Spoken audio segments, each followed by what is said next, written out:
ಓಂ ಶಾಂತಿ. ಹ್ಮ್. ಇವತ್ತಿನ ನಮ್ಮ ಚರ್ಚೆ ಇದೆಯಲ್ಲ, ಇದು ಒಂದು ಸಮುದಾಯದ ಪಯಣದ ಬಗ್ಗೆ. ಭಾರತದ ವಿಭಜನೆ ಆದ್ಮೇಲೆ ಕರಾಚಿಯಿಂದ ಭಾರತಕ್ಕೆ ಬಂದ ಒಂದು ಆಧ್ಯಾತ್ಮಿಕ ಗುಂಪಿಗೆ ಹ್ಮ್. ಒಂದು ಶಾಶ್ವತವಾದ ನೆಲೆ ಬೇಕಾಗಿತ್ತು. ಹೌದು. ಈ ಕಥೆ ಬರೀ ಒಂದು ಜಾಗ ಹುಡುಕಿದ್ರ ಬಗ್ಗೆ ಅಲ್ಲ, ಬದಲಿಗೆ ಒಂದು ಹೊಸ ದೇಶದಲ್ಲಿ ಅಷ್ಟೆಲ್ಲಾ ಸವಾಲುಗಳ ಮಧ್ಯೆ ಒಂದು ಆಧ್ಯಾತ್ಮಿಕ ಸಂಸ್ಥೆಯ ಬುನಾದಿ ಹೇಗೆ ಬಿತ್ತು ಅನ್ನೋದ್ರ ಬಗ್ಗೆ ನಾವು ಸ್ವಲ್ಪ ಆಳವಾಗಿ ನೋಡೋಣ. ಹೌದು. ಇದು ಬರೀ ಒಂದು ರಿಯಲ್ ಎಸ್ಟೇಟ್ ಹುಡುಕಾಟದ ಕಥೆ ಅಂತ ಹೇಳೋಕ್ಕಾಗಲ್ಲ. ಇದು ಒಂದು ನಂಬಿಕೆಯ ಮೇಲೆ ಒಂದು ಇಡೀ ಭವಿಷ್ಯವನ್ನೇ ಕಟ್ಟಿದ ಕಥೆ. ಮುಂಬೈನಲ್ಲಿ ಅವರ ಮೊದಲ ಹೆಜ್ಜೆಗಳು, ಅಲ್ಲಿ ಅವರು ಎದುರಿಸಿದ ಕೆಲವು ಸಾಂಸ್ಕೃತಿಕ ಸವಾಲುಗಳು, ಆಮೇಲೆ ಮೌಂಟ್ ಅಬುವನ್ನು ಯಾಕೆ ಆಯ್ಕೆ ಮಾಡಿದ್ರು ಅನ್ನೋದರ ಹಿಂದೆ ಒಂದು ಆಳವಾದ ಫಿಲಾಸಫಿ ಇದೆ. ಸೊ ಪ್ರತಿಯೊಂದು ಹಂತದಲ್ಲೂ ಅವರು ತೆಗೆದುಕೊಂಡ ನಿರ್ಧಾರಗಳು ಅವರ ತತ್ವಗಳನ್ನೇ ಪ್ರತಿಬಿಂಬಿಸ್ತವೆ. ಇದು ತುಂಬಾ ಆಸಕ್ತಿಕರವಾಗಿದೆ. ಸರಿ, ಹಾಗಾದ್ರೆ ಕಥೆಯನ್ನ ಶುರು ಮಾಡೋಣ. ಕರಾಚಿಯಿಂದ ಬಂದ ನಂತರ ಬ್ರಹ್ಮಕುಮಾರಿ ಮನೋಮೋಹಿನಿ ಮತ್ತು ಕೆಲವು ಸಹೋದರಿಯರು ಮುಂಬೈ ಏರ್ಪೋರ್ಟ್ನಲ್ಲಿ ಇಳಿತಾರೆ. ಎಷ್ಟೋ ವರ್ಷಗಳಾದ್ಮೇಲೆ ತಮ್ಮ ಮಕ್ಕಳನ್ನು ನೋಡ್ತಿರುವ ಅವರ ಶ್ರೀಮಂತ ಕುಟುಂಬದವರು ಸಹಜವಾಗಿಯೇ ದೊಡ್ಡ ದೊಡ್ಡ ಹೂವಿನ ಹಾರಗಳನ್ನ ಹಿಡಿದು ಸ್ವಾಗತ ಮಾಡೋಕೆ ಬಂದಿರ್ತಾರೆ. ಆದ್ರೆ ಆಶ್ಚರ್ಯ ಅಂದ್ರೆ ಆ ಸಹೋದರಿಯರು ಹಾರ ಹಾಕ್ಸ್ಕೊಳ್ಳೋಕೆ ಒಪ್ಪಲ್ಲ. ಹೌದು. ಇದು ಮೊದಲ ನೋಟಕ್ಕೆ ಸ್ವಲ್ಪ ವಿಚಿತ್ರವಾಗಿ ಕಾಣಿಸುತ್ತೆ. ಪ್ರೀತಿಯಿಂದ ಬಂದಿರೋ ಕುಟುಂಬದವರಿಗೆ ಅಗೌರವ ತೋರಿದ ಹಾಗೆ ಅನಿಸ್ಬೋದು. ನನಗೂ ಅದೇ ಅನ್ಸಿದ್ದು. ಅಂದ್ರೆ ಆಧ್ಯಾತ್ಮಿಕ ಕಾರಣ ಏನೇ ಇರ್ಲಿ, ಅವರನ್ನು ಅಷ್ಟು ಪ್ರೀತಿಯಿಂದ ನೋಡೋಕೆ ಬಂದ ಅಪ್ಪ ಅಮ್ಮ ಸಂಬಂಧಿಕರಿಗೆ ಬೇಜಾರಾಗಿರ್ಬೋದಲ್ವೇ? ಈ ನಿರ್ಧಾರದಿಂದ ಯಾವ ತರಹದ ಯೋಚನೆ ಇತ್ತು? ಖಂಡಿತ. ನಿಮ್ಮ ಪ್ರಶ್ನೆ ತುಂಬಾ ಸಹಜವಾದದ್ದು. ಹೊರಗಿನಿಂದ ನೋಡೋರಿಗೆ ಇದು ಸ್ವಲ್ಪ ಕಠಿಣ ಅಂತನೂ ಅನಿಸ್ಬೋದು. ಆದರೆ ಅವರ ದೃಷ್ಟಿಯಲ್ಲಿ ಇದು ತಮ್ಮ ಹೊಸ ಆಧ್ಯಾತ್ಮಿಕ ಗುರುತಿನ ಒಂದು ಮೌನವಾದ ಆದರೆ ಶಕ್ತಿಯುತವಾದ ಘೋಷಣೆಯಾಗಿತ್ತು. ಅವರ ನಂಬಿಕೆಯ ಪ್ರಕಾರ ಬಾಬಾರವರು ಅವರಿಗೆ ಒಂದು ತತ್ವ ಕಲಿಸಿದ್ರು. ಏನಂದರೆ, ಹೂವಿನ ಹಾರಗಳಿಗೆ ಆ ಪೂಜನೀಯ ಗೌರವಕ್ಕೆ ಸಂಪೂರ್ಣ ಪವಿತ್ರರಾದ ದೇವದೇವತೆಗಳು ಮಾತ್ರ ಅರ್ಹರು. ಆ ಸಹೋದರಿಯರು ಆ ಗುರಿಯೆಡೆಗ ಹೋಗ್ತಾ ಇದ್ರು. ಆದರೆ ತಾವು ಇನ್ನೂ ಆ ಸ್ಥಿತಿಯನ್ನ ತಲುಪಿಲ್ಲ ಅನ್ನೋ ಒಂದು ಆಳವಾದ ಪ್ರಾಮಾಣಿಕತೆ ಅವರಲ್ಲಿತ್ತು. ಓಹೋ, ಹಾಗಾದ್ರೆ ಇದು ಅಹಂಕಾರದ ಸಂಕೇತವಾಗಿರ್ಲಿಲ್ಲ, ಬದಲಿಗೆ ಒಂದು ತೀವ್ರವಾದ ವಿನಯ. ಹೌದು. ಮತ್ತು ತಮ್ಮ ಗುರಿಯ ಬಗ್ಗೆ ಇದ್ದ ಸ್ಪಷ್ಟತೆ. ಅಂದ್ರೆ ನಾವು ಇನ್ನೂ ಪರ್ಫೆಕ್ಟ್ ಆಗಿಲ್ಲ, ನಮ್ಮ ಪ್ರಯಾಣ ಇನ್ನೂ ಇದೆ ಅಂತ ತಮಗೆ ತಾವೇ ಮತ್ತು ಜಗತ್ತಿಗೆ ಹೇಳ್ಕೊಳ್ಳೋ ಒಂದು ವಿಧಾನವಾಗಿತ್ತು ಇದು, ಅಲ್ವಾ? ನಿಖರವಾಗಿ. ಇದೊಂದು ರೀತಿ ಸ್ವಯಂ ಶಿಸ್ತಿನ ಕ್ರಮ. ನಮ್ಮ ಗುರಿ ದೊಡ್ಡದು, ದಾರಿಯಲ್ಲಿ ಸಿಗೋ ಸಣ್ಣಪುಟ್ಟ ಗೌರವಗಳಲ್ಲಿ ನಾವು ಸಿಕ್ಕಿ ಹಾಕ್ಕೊಳ್ಳಬಾರದು ಅನ್ನುವೊಂದು ಎಚ್ಚರಿಕೆ. ಒಂದೇ ಒಂದು ಮಾತನ್ನ ಆಡದೆ ಅವರು ತಮ್ಮ ಜೀವನದ ಆದ್ಯತೆಗಳು ಬದಲಾಗಿವೆ ಅನ್ನೋ ಸಂದೇಶವನ್ನ ಸ್ಪಷ್ಟವಾಗಿ ತಲುಪಿಸಿದ್ರು. ಸರಿ, ಈ ಘಟನೆ ಆದ್ಮೇಲೆ ಅವರು ತಮ್ಮ ಕುಟುಂಬದವ್ರ ಜೊತೆಗೆ ಉಳಿದುಕೊಳ್ತಾರೆ. ಇದು ಕೂಡ ಒಂದು ಕುತೂಹಲಕಾರಿ ವಿಷಯ. ಸಾಮಾನ್ಯವಾಗಿ ಆಧ್ಯಾತ್ಮಿಕ ದಾರಿ ಅಂದ್ರೆ ಮನೆ ಕುಟುಂಬ ಎಲ್ಲ ಬಿಟ್ಟು ಹೋಗೋದು ಅಂತ ಅನ್ಕೊಂಡಿರ್ತಾರೆ. ಹೌದು. ಆದ್ರೆ ಇಲ್ಲಿ ಹಾಗಾಗ್ಲಿಲ್ಲ. ಇಲ್ಲಿ ಬಾಬಾರವರ ಒಂದು ಮುಖ್ಯ ಸಿದ್ಧಾಂತ ಚಾರಿಟಿ ಬಿಗಿನ್ಸ್ ಎಟ್ ಹೋಮ್, ಅಂದ್ರೆ ಸೇವೆ ಮನೆಯಿಂದಲೇ ಆರಂಭ ಅನ್ನೋ ತತ್ವವನ್ನ ಪಾಲಿಸಲಾಯಿತು. ಅಂದ್ರೆ ಯಾವ ಜ್ಞಾನ ನಮ್ಮ ಜೀವನಕ್ಕೆ ಶಾಂತಿ ತಂದಿದೆಯೋ ಅದರ ಮೊದಲ ಹಕ್ಕು ನಮ್ಮ ಹತ್ತಿರದವರಿಗೆ ಸಿಗಬೇಕು ಅನ್ನೋದು ಅವರ ದೃಷ್ಟಿ. ಹಾಗಾಗಿ ಆ ಸಹೋದರಿಯಲು ಸುಮಾರು 2 ತಿಂಗಳು ತಮ್ಮ ಲೌಕಿಕ ಕುಟುಂಬದವರೊಂದಿಗೆ ಇದ್ರು. ಅವರಿಗೆ ಜ್ಞಾನವನ್ನ ಅರ್ಥ ಮಾಡಿಸೋಕೆ ಪ್ರಯತ್ನಿಸಿದ್ರು. ಇದು ಸುಲಭವಾಗಿರ್ಲಿಲ್ಲ ಅನ್ಸುತ್ತೆ. ಕುಟುಂಬದವರು ತಮ್ಮ ಮಗಳು ಬದಲಾಗಿದ್ದಾಳೆ, ಹಳೆಯ ಲೈಫ್ ಸ್ಟೈಲ್ ಬಿಟ್ಟಿದ್ದಾಳೆ ಅಂತ ಒಪ್ಕೊಳ್ಳೋದು ಕಷ್ಟ ಆಗಿರ್ಬೋದಲ್ಲ? ಖಂಡಿತವಾಗಿಯೂ ಸವಾಲುಗಳಿದ್ವು. ಆದರೆ ಅವರ ವಿಧಾನ ಬೇರೆ ಇತ್ತು. ಅವರು ಎಲ್ಲವನ್ನೂ ಬಿಟ್ಟುಬಿಡಿ ಅಂತ ಹೇಳಲಿಲ್ಲ. ಬದಲಿಗೆ ಕೋಪ, ಅಹಂಕಾರದಂತಹ ವಿಕಾರಗಳನ್ನ ಬಿಡಿ, ಆಗ ಜೀವನವೇ ಸುಂದರವಾಗುತ್ತೆ ಅಂತ ಪ್ರೀತಿಯಿಂದ ವಿವರಿಸಿದ್ರು. ಇದು ಜೀವನವನ್ನ ತ್ಯಜಿಸೋ ಮಾರ್ಗ ಅಲ್ಲ, ಬದಲಿಗೆ ಜೀವನವನ್ನ ಇನ್ನಷ್ಟು ಶ್ರೇಷ್ಠವಾಗಿ ಸಂತೋಷವಾಗಿ ಬದುಕೋ ಕಲೆ ಅಂತ ತಿಳಿಸ್ಕೊಟ್ರು. ಓಕೆ, ಮುಂಬೈನಲ್ಲಿ ಕುಟುಂಬದ ಜೊತೆಗಿನ ಸೇವೆ ಆಯಿತು. ಆದರೆ ಇದು ಒಂದು ತಾತ್ಕಾಲಿಕ ವ್ಯವಸ್ಥೆಯಷ್ಟೇ. ನೂರಾರು ಜನರ ಈ ಸಮುದಾಯಕ್ಕೆ ಒಂದು ಶಾಶ್ವತ ಕೇಂದ್ರ ಬೇಕೇ ಬೇಕಿತ್ತು. ಆ ಹುಡುಕಾಟ ಹೇಗೆ ಶುರುವಾಯಿತು? ಹೌದು, ಅದು ನಿಜಕ್ಕೂ ಒಂದು ದೊಡ್ಡ ಸವಾಲಾಗಿತ್ತು. ಅವರಿಗೆ ಆಳವಾದ ತಪಸ್ಸು ಮತ್ತು ಅಧ್ಯಯನಕ್ಕೆ ಒಂದು ಶಾಂತ ಏಕಾಂತವಾದ ಸ್ಥಳ ಬೇಕಿತ್ತು. ಹೌದಲ್ಲ, ಮುಂಬೈ, ಅಹಮದಾಬಾದ್ನಂಥ ದೊಡ್ಡ ನಗರಗಳಲ್ಲಿ ಹುಡುಕಾಟ ನಡೀತು ಅಂತ ಕೇಳಿದೆ. ನಡೀತು. ಆದರೆ ಆ ನಗರಗಳ ಗದ್ದಲ, ಜನಜಂಗುಳಿ ಆಳವಾದ ಸಾಧನೆಗೆ ಸರಿ ಹೋಗ್ತಿರ್ಲಿಲ್ಲ. ಅವರಿಗೆ ಬೇಕಾಗಿದ್ದು ಹೊರಗಿನ ಪ್ರಪಂಚದ ಅಬ್ಬರಗಿಂದ ದೂರ ಇರೋ ಒಂದು ಜಾಗ. ಆಗ ಅವರ ಗಮನ ಮೌಂಟ್ ಅಬುವಿನ ಕಡೆಗೆ ಹೋಯಿತು. ರಾಜಸ್ಥಾನದ ಒಂದು ಸುಂದರ ಗಿರಿಧಾಮ. ಪ್ರಾಯೋಗಿಕವಾಗಿ ನೋಡಿದ್ರೆ ಇದೊಂದು ಒಳ್ಳೆ ಆಯ್ಕೆನೆ. ಆದ್ರೆ ಈ ಕಥೆಯಲ್ಲಿ ಯಾವಾಗ್ಲೂ ಒಂದು ಅಚ್ಚರಿಯ ಅಂಶ ಇರುತ್ತಲ್ಲ, ಹಾಗೆ ಇಲ್ಲೂ ಏನಾದ್ರೂ ಇತ್ತಾ? ಖಂಡಿತ ಇತ್ತು. ಮೌಂಟ್ ಅಬುವಿನ ಆಯ್ಕೆ ಅನ್ನೋದು ಬರೀ ಒಂದು ಪ್ರಾಕ್ಟಿಕಲ್ ನಿರ್ಧಾರವಾಗಿರಲಿಲ್ಲ. ಅದರ ಹಿಂದೆ ಒಂದು ಭವಿಷ್ಯವಾಣಿ ಇತ್ತು. ಭವಿಷ್ಯವಾಣಿನಾ? ಹೌದು. ಬಾಬಾ ಅವರು ಕರಾಚಿಯಲ್ಲಿದ್ದಾಗ್ಲೇ, ಅಂದ್ರೆ ಭಾರತಕ್ಕೆ ಬರೋ ಯಾವುದೇ ಯೋಚನೆ ಇಲ್ಲದಿದ್ದ ಸಮಯದಲ್ಲಿ ಆಗಾಗ ಹೇಳ್ತಿದ್ರಂತೆ, ಮಕ್ಳೇ, ಕೊನೆಯಲ್ಲಿ ನೀವು ಪರ್ವತದ ಮೇಲೆ ಹೋಗಿ ತಪಸ್ಸು ಮಾಡ್ತೀರಿ ಅಂತ. ಒಂದು ನಿಮಿಷ.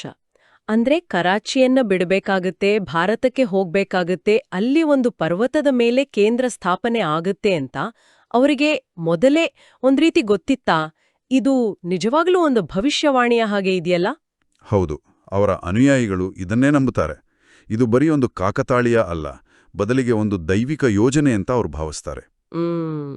ಆದರೆ ಇದರ ಹಿಂದಿನ ತತ್ವ ಅದಕ್ಕಿಂತಲೂ ಆಳವಾಗಿದೆ. ಅವರ ಜ್ಞಾನದ ಪ್ರಕಾರ ಮೌಂಟ್ ಅಬುವನ್ನ ಆಯ್ಕೆ ಮಾಡಿದ್ದಕ್ಕೆ ಇನ್ನೊಂದು ಮುಖ್ಯವಾದ ಕಾರಣ ಇದೆ. ಅದೇನು? ಅವರ ಫಿಲಾಸಫಿ ಪ್ರಕಾರ ಇತಿಹಾಸ ಅನ್ನೋದು ಲೀನಿಯರ್ ಅಲ್ಲ, ಅದು ಸೈಕ್ಲಿಕಲ್, ಅಂದ್ರೆ ಚಕ್ರೀಯವಾಗಿದೆ. ಓಕೆ, ಇದನ್ನ ಸ್ವಲ್ಪ ಬಿಡಿಸಿ ಹೇಳಿ.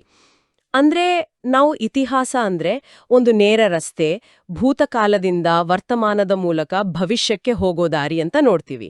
ಆದ್ರೆ ಅವರ ದೃಷ್ಟಿಯಲ್ಲಿ ಅದು ಒಂದು ದೊಡ್ಡ ಚಕ್ರದ ಹಾಗೆ 5000 ವರ್ಷಕ್ಕೊಮ್ಮೆ ಅದೇ ಜಾಗಕ್ಕೆ ಬಂದು ನಿಲ್ಲುತ್ತೆ. ಇದು ಸರಿನಾ? ಹೌದು, ಅದೊಂದು ಒಳ್ಳೆ ಹೋಲಿಕೆ. ಅವರ ನಂಬಿಕೆಯ ಪ್ರಕಾರ 5000 ವರ್ಷಗಳ ಹಿಂದೆ ಆದಿದೇವ ಬ್ರಹ್ಮ ಮತ್ತು ಆದಿದೇವಿ ಸರಸ್ವತಿ ಜಗತ್ತನ್ನ ಪಾವನಗೊಳಿಸೋ ತಮ್ಮ ದಿವ್ಯ ಕಾರ್ಯವನ್ನ ಶುರು ಮಾಡಿದ್ದು ಇದೇ ಮೌಂಟ್ ಅಬು ಪ್ರದೇಶದಲ್ಲಿ. ಓ, ಹಾಗಾಗಿ ಮೌಂಟ್ ಅಬುಗೆ ವಾಪಸ್ ಬಂದಿದ್ದು ಕೇವಲ ಒಂದು ಹೊಸ ಜಾಗಕ್ಕೆ ಹೋಗಿದ್ದಲ್ಲ. ಅವರ ದೃಷ್ಟಿಯಲ್ಲಿ ಅದು 5000 ವರ್ಷಗಳ ಹಿಂದೆ ಎಲ್ಲಿಂದ ದೈವಿಕ ಕಾರ್ಯ ಶುರುವಾಗಿತ್ತೋ ಅದೇ ಪವಿತ್ರ ಸ್ಥಳದಲ್ಲಿ ಆ ಚಕ್ರವನ್ನ ಪುನರಾರಂಭಿಸುವುದಾಗಿತ್ತು. ಹಾಗಾದ್ರೆ ಸ್ಥಳ ನಿಗದಿಯಾಯಿತು. ಆದ್ರೆ ಜಾಗ ಸಿಕ್ರೆ ಸಾಲ್ದು, ಅಲ್ಲಿ ಎಲ್ಲಾ ವ್ಯವಸ್ಥೆಗಳನ್ನೂ ಮಾಡ್ಬೇಕಲ್ಲ. ಮೂಲಗಳ ಪ್ರಕಾರ ಭರತಪುರದ ಮಹಾರಾಜರಿಗೆ ಸೇರಿದ ಬ್ರಿಜ್ ಕೋಠಿ ಅನ್ನೋ ಬಂಗಲೆಯನ್ನ ಬಾಡಿಗೆಗ ಪಡೆಯಲಾಯಿತು. ಈ ದೊಡ್ಡ ಜವಾಬ್ದಾರಿಯನ್ನ ನಿಭಾಯಿಸೋಕೆ ಒಬ್ಬ ವ್ಯಕ್ತಿ ಮುಂದೆ ಬರ್ತಾರೆ, ವಿಶ್ವಕಿಶೋರ್. ಹೌದು, ವಿಶ್ವಕಿಶೋರ್ ಅವರ ಕಥೆ ತ್ಯಾಗ ಮತ್ತು ಸಮರ್ಪಣೆಯ ಒಂದು ಅತ್ಯುತ್ತಮ ಉದಾಹರಣೆ. ಅವರು ಬ್ರಹ್ಮ ಬಾಬಾರವರ ಸೋದರಳಿಯ. ಬಾಬಾರವರು ಈ ಜವಾಬ್ದಾರಿಯನ್ನ ಅವರಿಗೆ ವಹಿಸಿದರು. ಈ ಆಧ್ಯಾತ್ಮಿಕ ಸೇವೆಗೆ ಬರೋ ಮುಂಚೆ ಅವರ ಹಿನ್ನೆಲೆ ಏನಾಗಿತ್ತು? ಇಲ್ಲ, ಅದಕ್ಕೆ ವಿರುದ್ಧವಾಗಿ ಅವರು ಅತ್ಯಂತ ಯಶಸ್ವಿ ಮತ್ತು ಶ್ರೀಮಂತ ವಜ್ರದ ವ್ಯಾಪಾರಿಯಾಗಿದ್ದರು. ಅವರ ಜೀವನದಲ್ಲಿ ಯಾವುದಕ್ಕೂ ಕೊರತೆ ಇರಲಿಲ್ಲ. ವಜ್ರದ ವ್ಯಾಪಾರಿನಾ? ಹೌದು. ಅವರು ಜಗತ್ತಿನ ಅತ್ಯಮೂಲ್ಯ ವಜ್ರಗಳು ಮತ್ತು ರತ್ನಗಳ ಪರೀಕ್ಷೆ ಮತ್ತು ವ್ಯಾಪಾರ ಮಾಡ್ತಿದ್ರು. ಆದ್ರೆ ಅವರಿಗೆ ಈ ಈಶ್ವರೀಯ ಜ್ಞಾನ ಸಿಕ್ಕಾಗ ಅವರ ದೃಷ್ಟಿಕೋನವೇ ಬದಲಾಯಿತು. ಅವರಿಗೆ ಯಾವುದು ನಿಜವಾದ ವಜ್ರ, ಯಾವುದು ನಕಲಿ, ಅಂದ್ರೆ ಯಾವುದು ಗಾಜಿನ ಚೂರು ಅಂತ ಅರ್ಥವಾಯಿತು ಅಂತ ಹೇಳಲಾಗತ್ತೆ. ಅಂದ್ರೆ ಜ್ಞಾನದ ಮುತ್ತುಗಳೇ ನಿಜವಾದ ಸಂಪತ್ತು ಅಂತ ಅರಿವಾಯ್ತು. ಇದು ಬರೀ ಒಂದು ರೂಪಕ ಅಲ್ಲ, ಅವರ ಜೀವನವನ್ನೇ ಬದಲಾಯಿಸಿದ ಸತ್ಯವಾಗಿತ್ತು. ವಜ್ರ ವ್ಯಾಪಾರ, ಸಂಪತ್ತು, ಐಷಾರಾಮಿ ಜೀವನ ಎಲ್ಲವನ್ನೂ ಬಿಟ್ಟು ಈ ಸೇವೆಗೆ ಬರೋದು ಅಂದ್ರೆ ಅದು ದೊಡ್ಡ ನಿರ್ಧಾರ. ಖಂಡಿತ. ಅವರು ತಮ್ಮ ಸಂಪತ್ತು, ಸಮಯ ಮತ್ತು ಜೀವನವನ್ನೇ ಈಶ್ವರೀಯ ಯಜ್ಞಕ್ಕೆ ಸಮರ್ಪಿಸಿದರು. ಇಲ್ಲಿ ಯಜ್ಞ ಅನ್ನೋ ಪದಕ್ಕೆ ಒಂದು ವಿಶೇಷ ಅರ್ಥ ಇದೆ. ಏನು? ಅಂದ್ರೆ ಪರಮಾತ್ಮನ ವಿಶ್ವಪರಿವರ್ತನೆಯ ಮಹಾನ್ ಕಾರ್ಯದಲ್ಲಿ ತಮ್ಮ ತನು, ಮನ, ಧನ ಅಂದ್ರೆ ಸರ್ವಸ್ವವನ್ನು ಸಮರ್ಪಿಸುವುದು. ವಿಶ್ವಕಿಶೋರ್ ಅವರು ಭೌತಿಕ ವಜ್ರಗಳನ್ನ ಬಿಟ್ಟು ಜ್ಞಾನರತ್ನಗಳ ಸೇವೆಯನ್ನ ಆರಿಸಿಕೊಂಡ್ರು. ಸರಿ, ಜಾಗ ಸಿಕ್ಕಿತು, ಅದನ್ನ ನೋಡಿಕೊಳ್ಳೋಕೆ ಸಮರ್ಪಿತ ವ್ಯಕ್ತಿಗಳು ಬಂದ್ರು. ಈಗ ಮೌಂಟ್ ಅಬುವಿನಲ್ಲಿ ಜೀವನ ಹೇಗಿತ್ತು? ನಾನು ಊಹಿಸ್ಕೊಳ್ಳೋದು ಬೆಟ್ಟದ ಮೇಲಿನ ಜೀವನ ಅಂದ್ರೆ ತುಂಬಾ ಕಠಿಣ, ಒಂದು ಆಶ್ರಮದ ಹಾಗೆ ಕಟ್ಟುನಿಟ್ಟಾದ ನಿಯಮಗಳಿರುವ ಒಂದು ವಾತಾವರಣ ಇರಬಹುದು ಅಂತ. ನನ್ನ ಊಹೆ ಸರಿ ಇದೆಯಾ? ನಿಮ್ಮ ಊಹೆ ಸ್ವಲ್ಪ ಮಟ್ಟಿಗೆ ಸರಿ, ಆದ್ರೆ ಸಂಪೂರ್ಣವಾಗಿ ಅಲ್ಲ. ಶಿಸ್ತು ಇತ್ತು, ಆದ್ರೆ ಅದು ಕಠೋರವಾಗಿರಲಿಲ್ಲ. ಬದಲಾಗಿ ತುಂಬಾ ಚೈತನ್ಯದಿಂದ ಕೂಡಿತ್ತು. ಅದರ ರೂವಾರೆ ಸ್ವತಃ ಬ್ರಹ್ಮಬಾಬಾ. ಹೌದಾ? ಅವರಿಗೆ 60 ವರ್ಷ ದಾಟಿದ್ರೂ ಅವರ ಉತ್ಸಾಹ ಯುವಕರನ್ನ ನಾಚಿಸೋ ಹಾಗೆ ಇತ್ತು.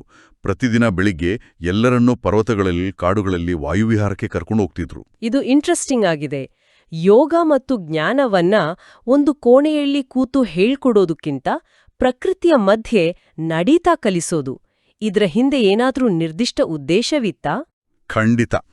ಬಾಬಾ ಅವರ ಬೋಧನಾ ಶೈಲಿ ಬಹಳ ಪ್ರಾಕ್ಟಿಕಲ್ ಆಗಿತ್ತು. ಅವರು ಪ್ರಕೃತಿಯನ್ನೇ ಒಂದು ಲ್ಯಾಬಾರಟರಿ ಹಾಗೆ ಬಳಸ್ಕೊಳ್ತಿದ್ರು. ಉದಾಹರಣೆಗೆ ಪರ್ವತ ಹತ್ತುತ್ತಾ ಅವರು ಹೇಳ್ತಿದ್ರು, ನೋಡಿ, ಪರ್ವತ ಹತ್ತುವಾಗ ಪ್ರತಿಯೊಂದು ಹೆಜ್ಜೆಯನ್ನು ಎಷ್ಟು ಜಾಗರೂಕತೆಯಿಂದ ಇಡಬೇಕು. ಒಂದು ಸಣ್ಣ ತಪ್ಪು ಹೆಜ್ಜೆ ನಮ್ಮನ್ನ ಕೆಳಗೆ ಬೀಳಿಸಬಹುದು. ಓ, ಹಾಗೆಯೇ ಜ್ಞಾನದ ಈ ಉನ್ನತ ಮಾರ್ಗದಲ್ಲಿ ನಮ್ಮ ಇಂದ್ರಿಯಗಳನ್ನ ನಿರಂತರವಾಗಿ ಕಂಟ್ರೋಲ್ನಲ್ಲಿಟ್ಕೋಬೇಕು. ಹೀಗವರು ಜೀವನದ ಪಾಠಗಳನ್ನ ಪ್ರಕೃತಿ ಮೂಲಕವೇ ಕಲಿಸ್ತಿದ್ರು. ಮತ್ತು ಮೂಲಗಳ ಪ್ರಕಾರ 60 ದಾಟಿದ ಬಾಬಾ ಯುವಕರಿಗಿಂತ ವೇಗವಾಗಿ ಬೆಟ್ಟ ಹತ್ತುತ್ತಿದ್ರು ಅಂತ ಹೇಳಲಾಗುತ್ತೆ. ಇದು ಅವರ ದೈಹಿಕ ಶಕ್ತಿಗಿಂತ ಹೆಚ್ಚಾಗಿ ಅವರ ಆತ್ಮಿಕ ಶಕ್ತಿಯ ದ್ಯೋತಕವಾಗಿರ್ಬೇಕು. ಹೌದು, ಅವರ ಅನುಯಾಯಿಗಳು ಇದನ್ನೇ ಆತ್ಮಶಕ್ತಿ ಮತ್ತು ಯೋಗಶಕ್ತಿಯ ಜೀವಂತ ಸಾಕ್ಷಿ ಅಂತ ಪರಿಗಣಿಸ್ತಾರೆ. ಆತ್ಮಶಕ್ತಿಯುತವಾದಾಗ ಈ ವಯಸ್ಸಾದ ಶರೀರವು ಹೇಗೆ ಸಹಕಾರ ಕೊಡುತ್ತೆ ಅನ್ನೋದಕ್ಕೆ ಅವರೇ ಉದಾಹರಣೆಯಾಗಿದ್ರು. ಈ ಎಲ್ಲ ಪರಿಶ್ರಮ, ವಿಶಿಷ್ಟ ದಿನಚರ್ಯೆ, ಪ್ರಕೃತಿಯ ಪಾಠಗಳು ಈ ಎಲ್ಲದರ ಅಂತಿಮ ಗುರಿಯೇನಾಗಿತ್ತು? ಅದರ ಗುರಿಯನ್ನ ಒಂದೇ ಶಬ್ದದಲ್ಲಿ ಹೇಳೋದಾದ್ರೆ ಅದು ಅಚಲ ಅಡೋಲ ಸ್ಥಿತಿಯನ್ನ ತಲುಪೋದು. ಅಚಲ ಅಂದ್ರೆ ಚಲಿಸದ, ಅಡೋಲ ಅಂದ್ರೆ ಅಲುಗಾಡದ. ಓಕೆ.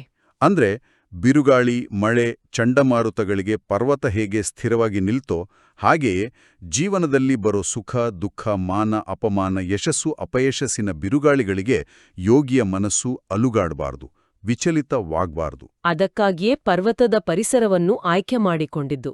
ಪರ್ವತವೇ ಅವರ ಕಣ್ಣು ಮುಂದಿನ ಜೀವಂತ ರೂಪಕವಾಗಿತ್ತು. ಹೌದು. ಈ ಸಂಪೂರ್ಣ ಕಲ್ಪನೆಯನ್ನ ವಿವರಿಸೋಕೆ ಒಂದು ಸುಂದರವಾದ ಲೈಟ್ ಹೌಸ್ನ ರೂಪಕವನ್ನ ಬಳಸಲಾಗುತ್ತೆ. ಅದನ್ನ ಸ್ವಲ್ಪ ವಿವರಿಸ್ಬೋದಾ? ಖಂಡಿತ.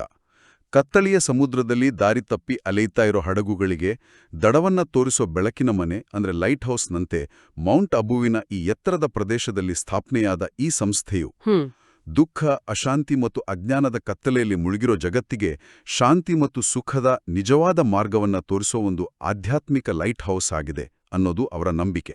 ಹಾಗಾದ್ರೆ ಒಟ್ಟಾರೆಯಾಗಿ ನೋಡಿದಾಗ ಕರಾಚಿಯಲ್ಲಿ ಶುರುವಾದ ಜ್ಞಾನದ ಒಂದು ಸಣ್ಣ ಚಿಲುಮೆ ಮೌಂಟ್ ಎಬುವಿನ ಪರ್ವತಗಳಲ್ಲಿ ಒಂದು ದೊಡ್ಡ ನದಿಯಾಗಿ ಇಂದು ಇಡೀ ಜಗತ್ತಿಗೆ ಹರಿತಿದೆ ಅಂತ ಹೇಳಬಹುದು. ಹೌದು. ಒಂದು ದೈವೀಕ ಪ್ರೇರಣೆ, ಸರಿಯಾದ ಸಮಯದಲ್ಲಿ ಸರಿಯಾದ ಸ್ಥಳದ ಆಯ್ಕೆ ಮತ್ತು ವಿಶ್ವಕಿಶೋರ್ ಅವರಂತಹ ವ್ಯಕ್ತಿಗಳ ಸಂಪೂರ್ಣ ಸಮರ್ಪಣೆ ಇವೆಲ್ಲವೂ ಸೇರಿ ಈ ದೊಡ್ಡ ಕಾರ್ಯ ಹೇಗೆ ಸಾಧ್ಯವಾಯಿತು ಅನ್ನೋದು ಸ್ಪಷ್ಟವಾಗುತ್ತೆ. ಈ ಇಡೀ ಚರ್ಚೆಯ ಕೊನೆಯಲ್ಲಿ ನನ್ನ ಮನಸ್ಸಿನಲ್ಲಿ ಒಂದು ಪ್ರಶ್ನೆ ಉಳಿಯುತ್ತೆ. ನಾವು ಸಹೋದರಿಯರ ಸಮರ್ಪಣೆ, ವಿಶ್ವಕಿಶೋರ್ ಅವರ ತ್ಯಾಗದ ಬಗ್ಗೆ ಮಾತಾಡಿದ್ವಿ.